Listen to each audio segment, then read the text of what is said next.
The moment Jake Sullivan walked into his sister's wedding reception with Olivia Chen on his arm, the entire room seemed to freeze. But nothing compared to the look on the groom's face when he spotted them: shock, recognition, and then something that looked suspiciously like fear. "Boss?" he stammered, champagne glass nearly slipping from his fingers. And just like that, Jake realized he'd made a terrible mistake. If you're enjoying this story, please hit that like button and subscribe to the channel for more emotional family dramas that will keep you on the edge of your seat. 3 months earlier, Jake Sullivan was drowning. Not literally, though some days that might have been easier. He was drowning in responsibility, in grief, in the endless cycle of work, daycare, dinner, bedtime that had become his life since losing his wife 2 years ago. "Daddy, my shoe is untied again," 6-year-old Emma announced, holding up her foot while simultaneously trying to finish her cereal. Milk splashed onto the kitchen floor. Jake glanced at his watch. They were already running late. Again. "Come here, Pumpkin," he said, kneeling to tie the sparkly pink sneaker while mentally calculating if they had time to drop by the dry cleaner to pick up his suit for the wedding. His sister Megan was getting married in 3 months, and as her only brother, he was expected to give a speech. The thought made his stomach churn. "Are we going to be late again?" Emma asked, her big brown eyes, so like her mother's, looking up at him with a wisdom beyond her years. "Just a little," Jake admitted, grabbing her backpack and his laptop bag. "But Ms. Patel said she doesn't mind if we're a few minutes late on Thursdays." Emma nodded solemnly. "Because Thursdays are hard for you." Jake's heart squeezed. When had his daughter become so perceptive? So understanding of his struggles? It wasn't fair to her. Children shouldn't have to accommodate their parents' shortcomings. The drive to Little Explorers Daycare was a blur of morning traffic and Emma's chatter about her upcoming school play. Jake nodded and made appropriate noises of interest, but his mind was on the presentation he had to give at work in an hour, a presentation he hadn't finished preparing for. "Have a good day, sweetie," he said, kissing Emma's forehead at the daycare drop-off. "Aunt Megan is picking you up today, remember? Daddy has a late meeting." "I remember," Emma said, hugging him tightly. "Don't forget to eat lunch." Jake watched her skip into the building, her little backpack bouncing, and felt the familiar mixture of pride and inadequacy wash over him. How was he supposed to be both mother and father to this perfect little human? The offices of Sullivan & Chen Architecture were housed in a renovated warehouse in downtown Portland. Jake had founded the firm with his college roommate, David Chen, 8 years ago. They'd been successful beyond their wildest dreams, but the past 2 years had seen Jake's involvement dwindle as he struggled to balance work with single parenthood.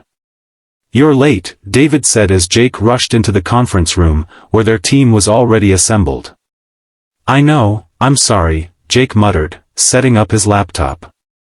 "Emma had a shoe emergency." David's expression softened. Despite his demanding nature, he had a soft spot for his goddaughter. "The Henderson clients are running late too. You've got about 10 minutes to pull yourself together." Jake nodded gratefully and opened his presentation. The Henderson project was a major renovation of a historic building downtown, exactly the kind of work that had once excited him. Now it just felt like another deadline he was struggling to meet. The meeting went well enough, though Jake knew he wasn't at his best. The Hendersons seemed pleased with the designs, but as they were leaving, Mrs. Henderson pulled him aside. "Jake, these plans are wonderful, but they're missing that special Sullivan touch we were hoping for. David mentioned you've been distracted lately." Jake felt his face flush with embarrassment. "I apologize if the designs aren't meeting your expectations. I can revise them." "No need to apologize," she said kindly. "We know what you've been through. But this project needs your full attention. It's important to the city." After they left, Jake sat at his desk, staring at the Henderson plans. Mrs. Henderson was right, they were good, but not his best work. Nothing had been his best work since Sarah died. "You need help," David said, leaning against the doorframe of Jake's office. "I'm fine," Jake replied automatically. "You're not," David countered. "You're barely keeping it together, and it's affecting your work." "Our work?" Jake ran a hand through his hair. "What do you want me to do, David?" "I'm doing the best I can." "I know you are," David said, his voice softening. "That's why I hired someone." Jake looked up sharply. "You what?" "I hired an associate architect to help with your workload." "She's brilliant, Jake. Graduated top of her class from MIT, worked for Foster Plus Partners in London. We're lucky to get her." "You should have consulted me," Jake said, anger rising. "This is my firm too." "Your firm that you've been neglecting for 2 years," David pointed out. "Look, I get it. What happened to Sarah was terrible, and raising Emma alone is hard. But you can't keep going like this. Something has to give, and I don't want it to be our friendship or this business." Jake wanted to argue, but he knew David was right. He was drowning, and his work was suffering. "Fine," he conceded. "When does this architectural savior start?" "Monday," David said. "Her name is Olivia Chen." Jake raised an eyebrow. "Chen? Any relation?" "My cousin," David admitted. "But before you accuse me of nepotism, look at her portfolio." He dropped a sleek black folder on Jake's desk. "She's the real deal." After David left, Jake flipped through Olivia Chen's portfolio with reluctant admiration. Her designs were innovative yet practical, with an attention to detail that reminded him of his own work, before. There was something else too, a warmth to her spaces that many architects overlooked in favor of sleek modernism. Monday arrived too quickly. Jake had spent the weekend helping Emma practice for her school play and trying not to think about the new addition to their firm. He arrived at the office early for once, determined to make a good impression despite his reservations. "You must be Jake," a voice said from his office doorway. Jake looked up to see a woman in her early 30s with short black hair and intelligent eyes behind stylish glasses. She wore a simple charcoal suit that somehow managed to look both professional and artistic. "And you must be the new hire," he replied, standing to shake her hand. "Olivia Chen," she confirmed, her handshake firm. "I've admired your work for years. Your renovation of the Portland Public Library was what inspired me to focus on adaptive reuse." Jake felt a flicker of pride at the mention of the library project, his first major success. That was a long time ago. "Good design is timeless," Olivia said with a small smile. "I hope I can contribute something worthwhile to Sullivan and Chen." There was something disarming about her directness, her quiet confidence. Jake found himself nodding. "David seems to think you will." "David is biased," she said with a laugh. "We've been competing since we were kids. He built block towers, I built block cities." Despite himself, Jake smiled. "Well, welcome aboard. I'm sure David has briefed you on our current projects." "He has," Olivia confirmed. "I'd like to start with the Henderson renovation, if that's all right with you. I have some ideas that might complement your initial designs." Jake hesitated. The Henderson project was important, and he wasn't sure he wanted to share it.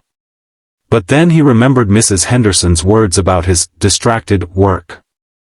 "All right," he said finally. "Let's see what you've got." Working with Olivia proved easier than Jake had anticipated. She was talented and efficient, with a knack for anticipating his design intentions and enhancing them rather than overriding them. By the end of the week, the Henderson plans had evolved into something that excited him again, something with that Sullivan touch that had been missing. "These are excellent," David said during their Friday review meeting. "The Hendersons are going to love the atrium concept." It was Olivia's idea, Jake admitted. She suggested opening up the central space to create a community gathering area. Olivia shook her head. The bones of the idea were already in Jake's original design. I just helped excavate them. David looked between them with barely concealed satisfaction. Well, whatever you two are doing, keep it up. This is the best work I've seen from this firm in a long time. After the meeting, Jake found himself lingering in the office later than usual. Emma was having a sleepover at a friend's house, a rare night of freedom that he should have been enjoying. Instead, he was reviewing the Henderson plans again, making small adjustments. "You're still here," Olivia said, appearing in his doorway with 2 cups of coffee. "I thought single parents were supposed to treasure their child-free evenings." Jake accepted the coffee with a rueful smile. "I should be out living it up, right? Instead, I'm tweaking floor plans." "Nothing wrong with loving your work," Olivia said, sitting in the chair across from his desk. "Though I suspect you might be avoiding something else." Jake raised an eyebrow. "That's presumptuous for someone who's known me less than a week." "Fair enough," Olivia conceded. "But David talks about you a lot. He's worried." "David should mind his own business," Jake muttered. "He considers you his business," Olivia replied. "You're his friend, his partner. And from what I can see, you're talented but stretched too thin." Jake sighed, suddenly tired of pretending everything was fine. "It's been 2 years since my wife died. Shouldn't I have figured out how to balance everything by now?" Olivia's expression softened. "There's no timeline for grief, Jake. And single parenting is hard enough without trying to run a successful architecture firm." "How would you know?" The words came out harsher than he intended. "I don't, not personally," Olivia admitted. "But my mother raised me alone after my father died when I was 4. I watched her struggle to balance everything, her career as a surgeon, my needs, her own grief. It nearly broke her." Jake felt a pang of recognition. "What helped her?" "Accepting help," Olivia said simply. "Letting people in. Realizing that being strong doesn't mean doing everything alone." They sat in silence for a moment, the office quiet around them. Finally, Jake spoke. "I should probably go home. Empty house or not, sleeping at my desk won't help anyone." Olivia smiled. "Probably not. Though your coffee breath might keep the clients at a respectful distance." Jake laughed, a real laugh, the kind he hadn't experienced in too long. "Good night, Olivia. And, thanks for the coffee. And the perspective." "Anytime," she replied, gathering her things. "See you Monday." As the weeks passed, Jake found himself looking forward to his collaborations with Olivia. She challenged him professionally, pushing his designs in new directions while respecting his vision. More surprisingly, he found himself opening up to her about his struggles with balancing work and fatherhood. Emma's school play is next Thursday, he mentioned one afternoon as they reviewed material samples for the Henderson project. "I'm supposed to be there at 2, but we have that meeting with the Historical Preservation Committee." "I can handle the committee," Olivia offered. "I've dealt with them before on the Boston Public Library renovation." Jake hesitated. "It's a big meeting." "And Emma's play is a big deal," Olivia countered. "She's playing a tree, right? That's a critical role in any forest ecosystem." Jake smiled at her teasing tone. "A very important tree. She has 3 whole lines." "Then you can't miss it," Olivia said firmly. "I'll take detailed notes at the meeting and we can regroup on Friday." "You're sure?" "Positive," Olivia said. "Besides, I've been wanting to take more leadership on the historical aspects of this project. It's my specialty." Jake felt a weight lift from his shoulders. "Thank you. Emma will be thrilled." The following Thursday, Jake sat in a tiny chair in Emma's school auditorium, watching his daughter deliver her lines with solemn dignity. Her tree costume, which they had spent an entire weekend crafting from cardboard and green crepe paper, swayed slightly as she spoke about the importance of forests to the environment. "Trees are the lungs of our planet," Emma declared, her voice clear and confident. Without us, people couldn't breathe. Pride swelled in Jake's chest. She was so brave, so resilient despite everything she'd been through. As the play ended and the children took their bows, Jake caught Emma's eye and gave her a thumbs up. Her answering smile was worth any missed meeting. Later that evening, after Emma had gone to bed still buzzing with excitement from her theatrical debut, Jake's phone rang. "How did the committee meeting go?" he asked when he saw Olivia's name on the screen. "Better than expected," Olivia replied. "They approved our proposed changes to the facade with only minor modifications." "How was the play?" "Emma was the most convincing tree I've ever seen," Jake said, smiling at the memory. "Thank you again for covering for me. It meant a lot to her, to both of us, that I could be there." "That's what partners are for," Olivia said, then quickly added, "Work partners, I mean." There was an awkward pause, and Jake found himself wondering what it would be like if they were more than work partners. The thought surprised him. He hadn't considered dating anyone since Sarah died. "Right," he said finally. "Well, I appreciate it. See you tomorrow?" "Bright and early," Olivia confirmed. "Good night, Jake." As he hung up, Jake realized he was smiling. For the first time in 2 years, the future didn't seem quite so daunting. The next few weeks brought a new rhythm to Jake's life. With Olivia sharing his workload, he found time to breathe, to be more present with Emma, even to occasionally enjoy an evening out with friends. The Henderson project was progressing well, and their client feedback was overwhelmingly positive. "You seem happier," Megan observed one Sunday afternoon as they sat in her backyard watching Emma play with her fiancé Tom's dog. "More like your old self." "I feel more balanced," Jake admitted. "Having Olivia at the firm has made a huge difference." Megan raised an eyebrow. "Olivia, huh? David's cousin?" "Yes, David's cousin," Jake said, recognizing the speculative tone in his sister's voice. "She's talented and professional." "And pretty," Megan added innocently. "David showed me her picture." Jake rolled his eyes. "I hadn't noticed." "Liar," Megan laughed. "It's okay to notice these things, you know. Sarah would want you to be happy." Jake felt the familiar pang at the mention of his late wife. "It's not that simple, Meg." "It never is," she agreed, her expression softening. "But it's been 2 years, Jake. You're allowed to move forward."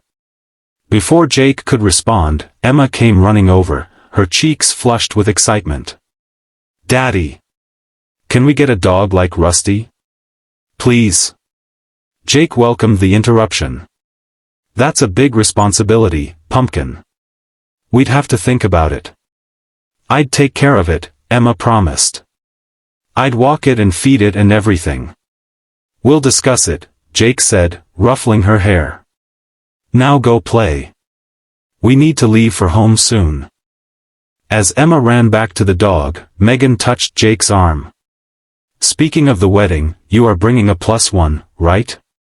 The seating chart is almost finalized." Jake hesitated. The thought of attending his sister's wedding alone, watching her happy beginning while still mourning his own ended happiness, made his stomach knot. But who would he bring? "I don't know, Meg. I haven't really been dating." "It doesn't have to be a date," Megan insisted. "Just someone to keep you company, to make the day easier for you." She paused, then added casually, "What about Olivia? You already know her, and she's new in town, right? It would be a nice gesture." "Inviting my employee to my sister's wedding?" Jake shook his head. "That seems inappropriate. She's not just your employee. She's David's cousin, which makes her practically family adjacent," Megan argued. "Besides, Tom's inviting his boss. It's not weird." Jake considered it. Having Olivia there would make the wedding less daunting. She was easy to talk to, and they worked well together. It wouldn't be a date, just a friendly gesture.